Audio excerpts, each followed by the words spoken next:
36번째 위스키 글렌마녹 스페이사이드. 이 술은 RD의 제품입니다. 버틀 퀄리티부터 좀 기대가 안 될 수는 있지만 이 녀석은 한방이 있습니다. 지필 시점을 기준으로 병당 16.99파운드이고 12년 숙성은 17.99파운드로 아마 이 세상에서 가장 저렴할 것입니다. 이제 이 보트를 그냥 지나치겠다는 말도 안 되는 소리는 마십시오. 물론 이름부터가 별로라는 것은 인정합니다. 하지만 디캔터는 가지고 계신가요? 통장 돈을 거덜내지 않고 이것저것 사부작대며 칵테일 실험을 하기에 이만한 녀석도 없습니다. 맞습니다.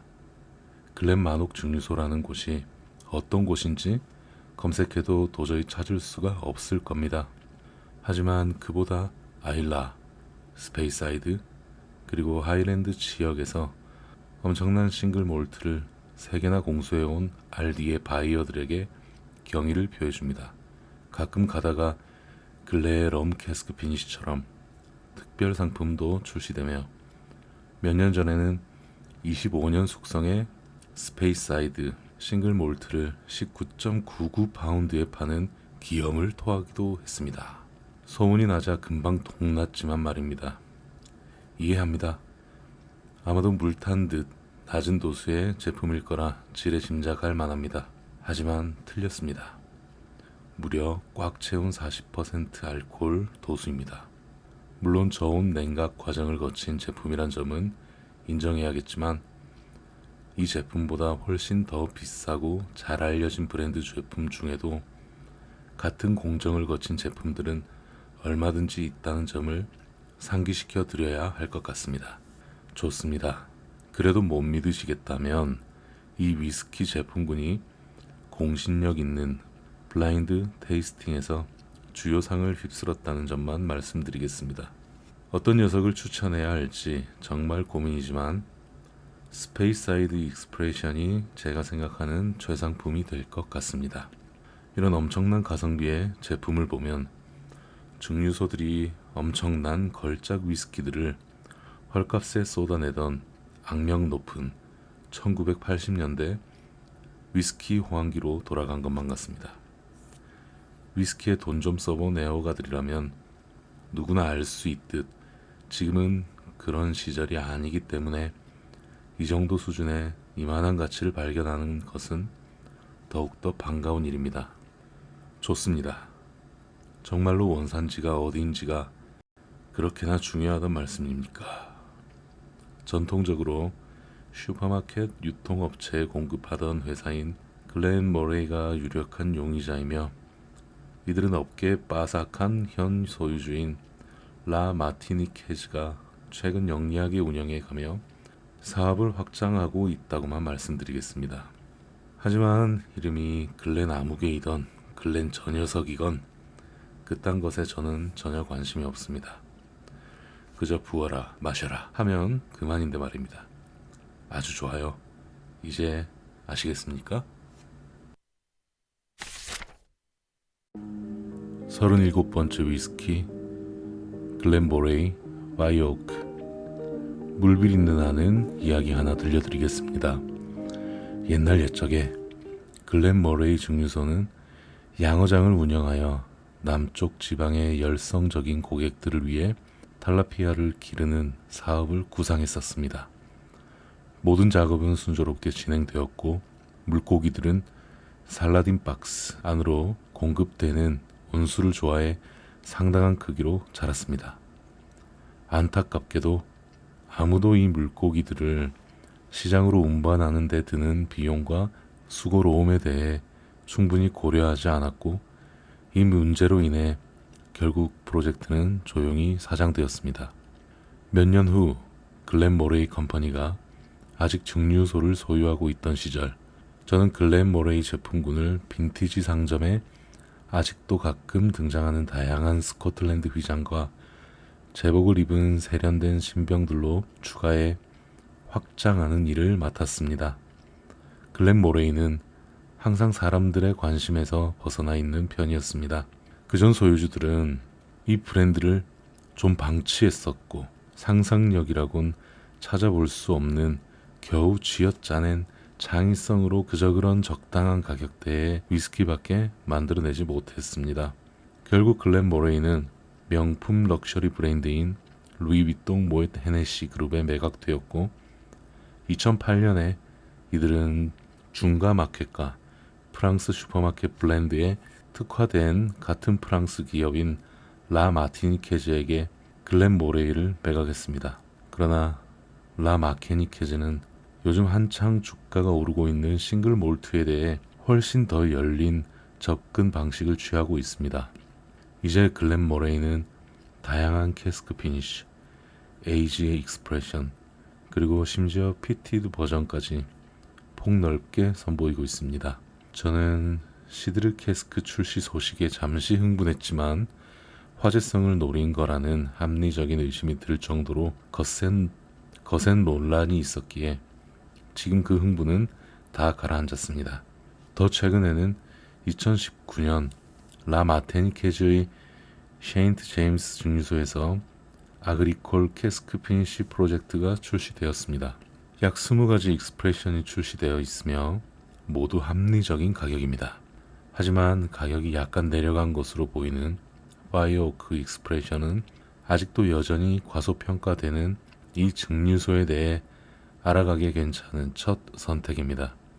버번 방식으로 뉴오크 에이징을 하려는 기획이었지만 그보다 더 달콤하고 매콤해진 술이 구미에 담긴다면 이 제품이야말로 월척이라 부르기에 손색이 없습니다.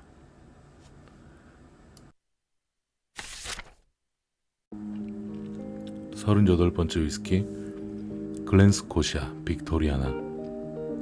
이 녀석은 한때 스카치 위스키의 중심이라 불리던 마을에서 마지막까지 살아남은 자랑스러운 생존자입니다. 위스키가 이 마을을 세웠다 해도 과언이 아닙니다. 1920년대 증류산업이 붕괴하면서 수십 년 동안 역사의 뒤안길로 사라져 버렸지만 위스키의 부활과 함께 서서히 회복세에 들어섰습니다. 옛 어느 증류소 소유주가 익사했다고도 전해지는 그 유명한 캠벨타운 호수까지 킨타이어 페닌슐라를 따라 긴 순례를 떠날 정도의 열성은 없더라도 위스키 애호가들이라면 모두 환영할 만한 소식입니다. 전성기에는 이 마을에만 21곳의 증류소가 있었는데 오늘날은 스프링뱅크 단 한 곳만 운영되고 있습니다. 하지만 1832년도에 설립된 글렌스코샤는 계속 잠정 보류되다가 2014년에 로크로몬드 그룹의 새로운 사모펀드 소유주들에 의해 완전히 부활할 수 있었습니다. 이들은 증류소를 새롭게 단장하고 방문자 센터를 새로 건설했으며 여러 중요한 대회에서 입상한 재미있는 싱글 몰트 레인지를 출시했습니다.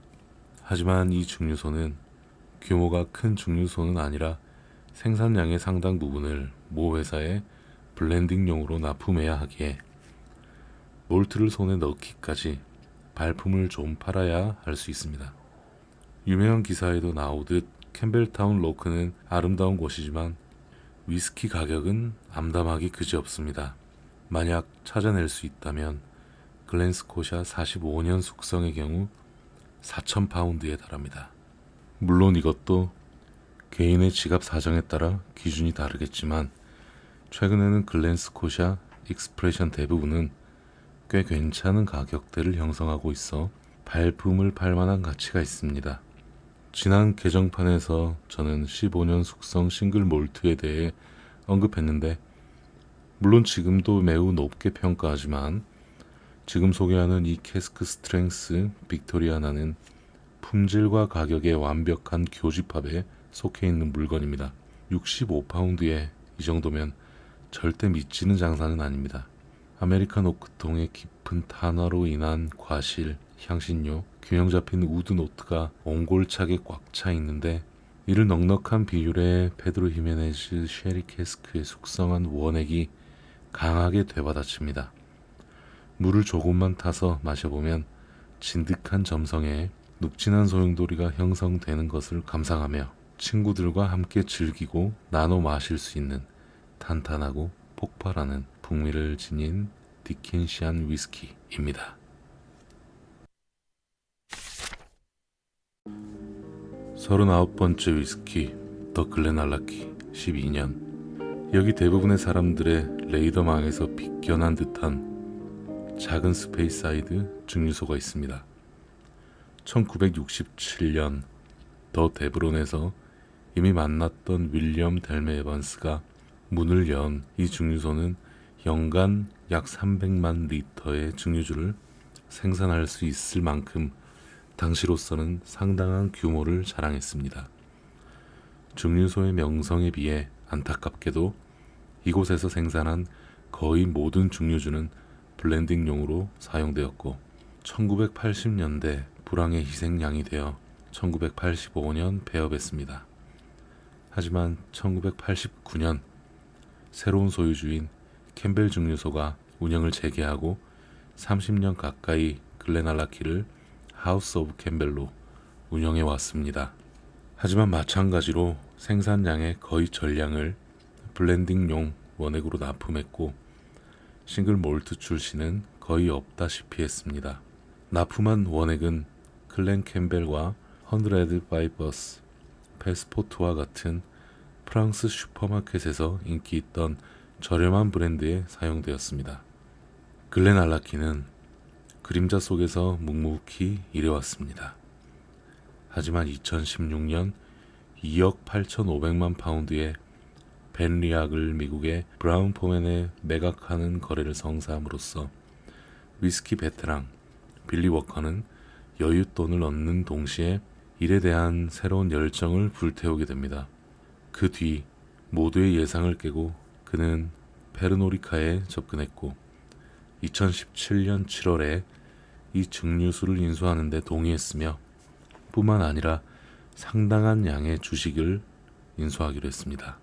얼마 지나지 않아 워커의 양질의 캐스크를 고르는 탁월한 능력과 그의 손을 거친 작품을 한 단계 더 위로 끌어올리는 천재성으로 인해 180도 달라진 글렌알라키가 탄생했습니다. 워커는 증류주 창고 전반에 걸쳐서도 마법을 부렸고 이제 글렌알라키는 다양한 레인지의 싱글 몰트부터 30년 숙성 캐스크 스트렝스 버전까지 다양한 우드 및 캐스크 피니쉬, 한정판 출시 및 코어 제품군을 내놓을 수 있게 되었습니다. 일부 페르노리카 경영진이 나중에 이 증류소를 판 것을 땅을 치고 후회했다 해도 전혀 놀랍지 않을 것입니다. 15년 숙성 버전도 훌륭에 마지 않지만 저는 46% 알코올 도수의 12년 숙성 원액으로 가볍게 시작하는 걸 권하고 싶습니다. 이 녀석은 진또백입니다. 입소문을 타면 금방 가격이 오를 거란 것만 알아두십시오. 한국에선 이미 가격이 많이 올랐죠. 40번째 위스키 글렌카담 15년. 아마 여러분 중에 글렌카담에 대해 들어보신 분은 없으실 겁니다. 그럴 만도 합니다. 거의 200년 동안 작은 브레킨 증류소는 대부분의 생산량을 블렌딩용 위스키 생산을 위해 납품해 왔기 때문입니다. 이곳은 기존의 위스키 트레일에서도 다소 벗어나 있으며 얼마 전까지도 글렌카담과 글렌카담의 파트너사인 터민타월에 대한 소유주들의 홍보 또한 전무하다시피 했습니다. 하지만 이 아직 잘 알려지지 않은 싱글 몰트가 품질과 가성비의 절묘한 교차 지점에 속한 보물이란 걸 알아버렸기 때문에 이 모든 건 곧 급격하게 바뀔 것입니다. 소유주인 앵거스 던디는 2003년 얼라이드 도메크로부터 인수한 이 증류소에 막대한 투자를 했습니다. 역사적으로 이 증류소의 원액은 크림 오브 더 바레이와 발렌타인 블렌딩의 키몰트였으며 2009년까지 새 소유주는 블렌딩 시장과 프라이빗 레이블 고객들에게 이곳의 생산량을 판매하는 데 집중했습니다. 물론 아직은 블렌딩 쪽이 핵심 사업이지만 이들은 싱글 몰트를 마케팅하며 느리지만 꾸준하게 사업 모델을 전환해 왔으며 2025년 창립 200주년을 앞두고 증류소를 확장하고 깜짝 놀랄 정도로 거대한 방문자 센터를 건설 중입니다. 이곳은 아름답게 복원된 내부 물레방아와 전통적인 다니지 창고를 구경할 수 있는 것만으로도 버킷리스트에 꼭 추가해야 할 곳입니다. 이곳에서 멀지 않은 곳에 아르비키도 같이 방문하여 앵거스 전원의 은은한 매력을 감상하며 하루를 마무리하는 것도 좋을 것입니다. 두 가지 종류의 나스 스타일, 안달루시아와 오리진, 10년, 13년, 15년, 18년, 21년, 그리고 25년 숙성 익스프레션과 가끔가다 출시되는 싱글 캐스크와 생산 연도가 표기된 빈티지 출시 등 다양한 레인지의 제품군이 구비되어 있습니다. 이곳의 분위기 좋은 다니지 창고 중 한 곳에서 저는 1987년산 캐스크 몇 개를 발견했는데 아마도 2025년을 기념해 출시하려 남겨둔 거로 추정됩니다. 어쩌면 일부는 50년 숙성을 위해 남겨두려는지도 모릅니다. 이곳의 제품들은 넘치지도 부족하지도 않게 잘 포장되어 있으며 과한 포장의 부재가 오히려 접근성 있는 가격에 기여하는지도 모릅니다. 제가 가장 추천하고 싶은 제품은 46% 알코올 도수의 15년 숙성 위스키로 가성비가 뛰어나며 균형 잡힌 맛이 일품입니다. 주머니 사정이 허락해 21년 숙성 위스키를 선택한다면 조금 더 복합적인 풍미, 목 넘김과 깊이감을 느끼실 수 있을 겁니다.